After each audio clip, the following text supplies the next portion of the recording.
Have you ever felt like the world is watching you, waiting for you to fail? Have you ever had to make decisions when every option seemed dangerous and every path felt like it could destroy you? I know that feeling better than most. I am Cleopatra, Queen of Egypt, and my life was nothing like the romantic stories you might have heard. It was politics, strategy, survival, and yes, sometimes love. But above all, it was about protecting my people and my throne in a world ruled by men who thought they could use me as a piece in their games. I was born into power, but not into safety. In my family, brothers and sisters weren't allies, they were rivals. The Ptolemaic dynasty was a house of daggers, where the smile across the table could hide a knife behind the back. Every banquet, every conversation carried the weight of suspicion. I shared the throne with my younger brother, Ptolemy XIII, but behind the ceremonial portraits, there was tension sharp enough to draw blood. When I was only 18, I learned that trust is not given freely, even to your own family. I was forced out of Alexandria, my own capital, by the intrigues of the court and the guardians of my brother. My loyal advisers were scattered. The palaces I had grown up in became hostile ground. I could have accepted exile. I could have lived quietly in the shadows, far from the center of power. But I refused. Because I knew, if I surrendered once, I would never be allowed to return. And Egypt would fall into hands that cared nothing for her future. Leadership isn't about the crown on your head. It's about the choices you make when you have nothing left but your will. So I made my way back. But not with an army, my forces were too weak. Instead, I returned with something more powerful, alliances. In this world, strength is not always measured in soldiers. Sometimes it is measured in the influence you can command, in the allies you can inspire. That is how Julius Caesar came into my life. Yes, the Caesar you've read about in your history books, the man who ruled Rome like no one before him. Some say I seduced him to gain power. Perhaps they are right in part. But it is also true that he needed me as much as I needed him. He needed Egypt's wealth, its grain to feed Rome, and its influence in the East. I needed Rome's protection to secure my throne against those who would see me destroyed. We were two ambitious minds, each using the other, and in that, we found a strange kind of respect. When I first met him, I made an entrance that no one could forget. I was smuggled into the palace rolled inside a carpet, yes, an actual carpet, so I could appear before him without my enemies stopping me. The journey was stifling. I could barely breathe inside that tight roll of fabric. But when they unrolled it, there I was, dusty but composed, looking straight into Caesar's eyes. That moment changed the course of my life. He saw that I was not just another ruler who sat passively on a throne. I was a strategist, a player willing to risk everything to win. With Caesar's support, I regained my throne and my position as sole ruler of Egypt. But if my life had taught me anything, it was that power is never permanent. The moment you feel safe is the moment you are most vulnerable.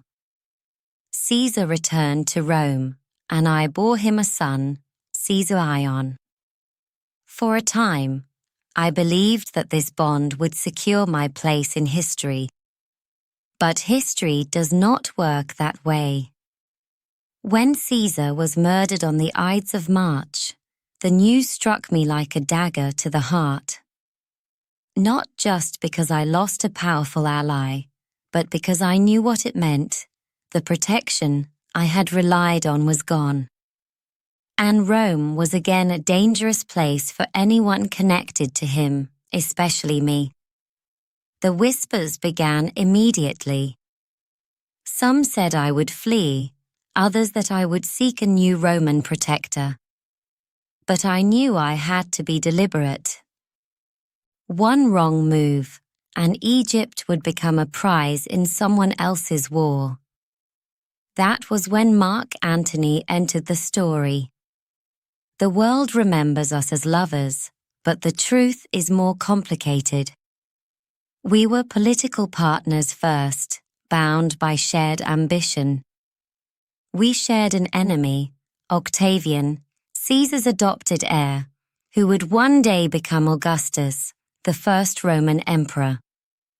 Antony commanded Rome's eastern territories, and I commanded Egypt, the wealthiest kingdom in the region. Together, we believed we could shape the future, perhaps even rule a world where Egypt and Rome stood as equals. But dreams rarely match reality.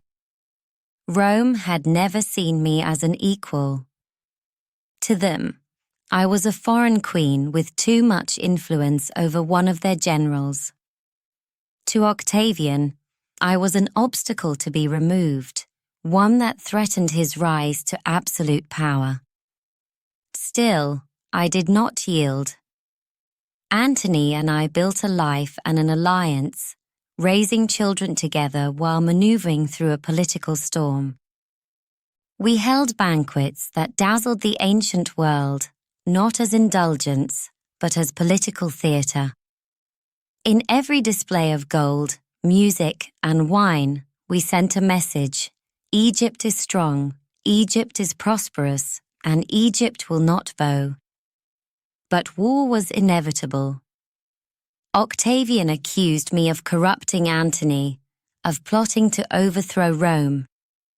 The Senate declared war, not on Antony, but on me, Cleopatra, Queen of Egypt.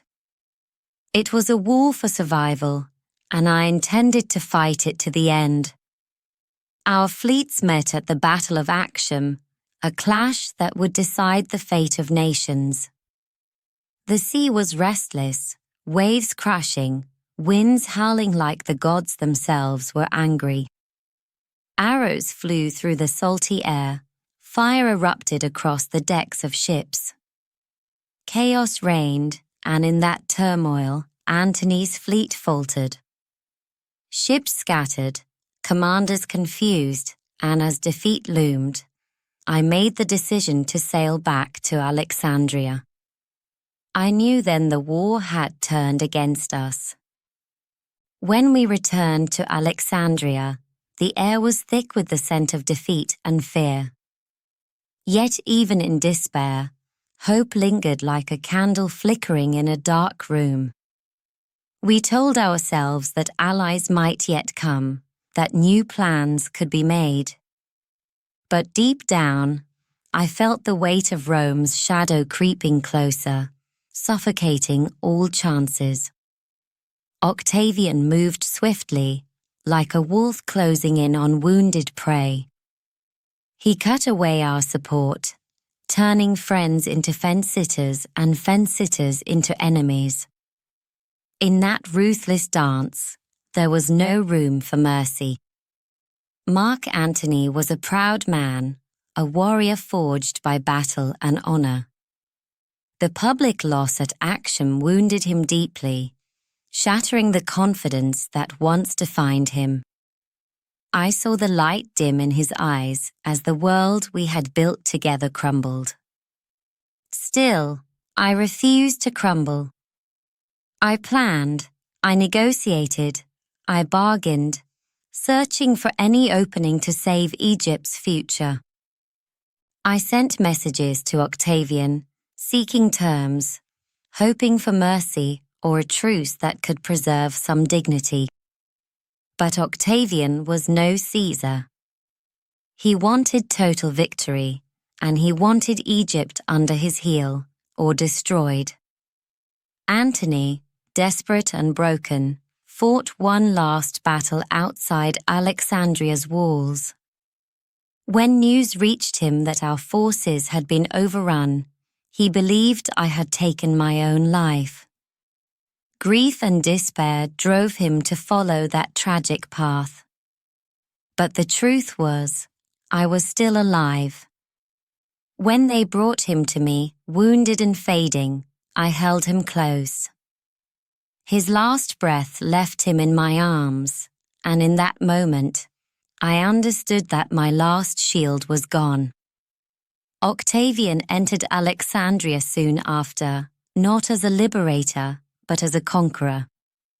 He offered me a cruel choice: become his prisoner, to be paraded through Rome as a trophy in his triumph, or choose my own fate. To Rome, this was honor, a display of power and victory. To me, it was humiliation, a stripping away of everything I had fought to protect: my dignity, my authority, my very identity. I thought of my ancestors, the queens and kings who came before me. Would they have marched in chains to amuse a Roman crowd? No. I would not be remembered as a spectacle. I would be remembered as a queen. So I prepared for my final act of sovereignty. I hid my treasures, secured my children's safety as best I could under Roman watch, and claimed control over my destiny for the last time. Some say it was the bite of a serpent, the asp that sank its fangs into my skin. Others say it was poison hidden in a comb or in a jar of ointment. The truth of the method matters less than the choice itself. That choice was mine, and mine alone. You might see this as a story of loss, but I tell you, it is a story of power. Power is not only in victory. It is in the courage to decide your own ending. It is in refusing to let others define you. And it is in the legacy you leave behind. Centuries have passed since my death, yet here you are, listening to my voice. That is the power I claimed for myself, not through armies nor treaties, but through the enduring strength of my story. Even my enemies could not erase me. Now, I ask you, in your life, where do you let others write your ending? Do you give away your power because the fight is too hard? Or do you hold it until your last breath? I am not asking you to seek death, but to seek control, to take ownership of your choices, your image, your fate. Because if you don't, someone else will, and they won't write it in your favor. In my time, I was called many things: temptress, schemer, foreign menace. But I was also a ruler, a mother, a strategist, and a survivor until my final hour.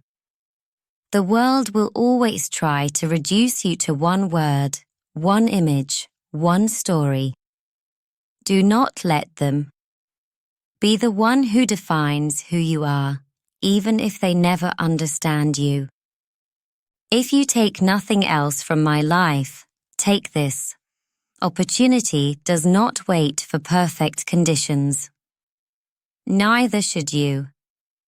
I did not wait for safety to return to Alexandria. I did not wait for certainty to meet Caesar. And I did not wait for permission to rule as I saw fit. Your moment is now. Take it before someone else decides it for you. Thank you for listening to my story. If my experience can help you find your own courage, then every risk I took was worth it. This is my lesson. Cleopatra.